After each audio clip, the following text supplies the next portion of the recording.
మానవతా దృక్పథంతో నిరసన తెలుపుతున్న వైద్య విద్యార్థులు. మానవత్వం మరచి నిరసనను అడ్డుకున్న ప్రిన్సిపాల్. నిరసన తెలుపుతున్న విద్యార్థులను ఫోటోలు తీసి బెదిరించిన వైనం.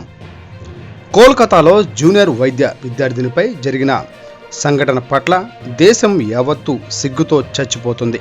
ఆ విద్యార్థిపై జరిగిన అమానవీయ ఘటన మానవత్వం ఉన్న ప్రతి ఒక్క హృదయాన్ని కదిలించింది.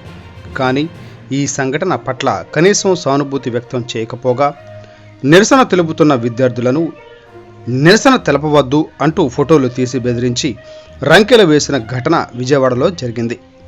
వివరాల్లోకి వెళితే విజయవాడ నోరి రామశాస్త్రి ప్రభుత్వ ఆయుర్వేద కళాశాల వద్ద వైద్య విద్యార్థులు కోల్కతా వైద్య విద్యార్థినిపై అత్యాచార ఘటనపై వైద్య విద్యార్థులు మహాత్మాగాంధీ రోడ్లో నిరసన ప్రదర్శన చేపట్టారు.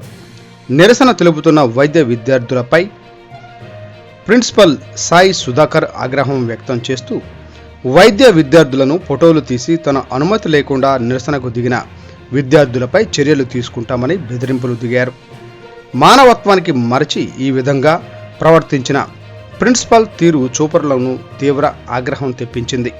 విద్యార్థుల ఆందోళన మెడికో అత్యాచారంపై నిరసన తెలపడంలో తప్పేముందని చూపరులు ఆగ్రహం వ్యక్తం చేస్తున్నారు. కోల్కతాలో వైద్య విద్యార్థి పట్ల జరిగిన అత్యాచారం దేశం యావత్తు సిగ్గుతో చచ్చిపోతూ నిరసన తెలుపుతుంటే వైద్య విద్యార్థుల పట్ల ప్రిన్సిపల్ వ్యవహరించిన తీరు మానవత్వానికే మాయని మచ్చ.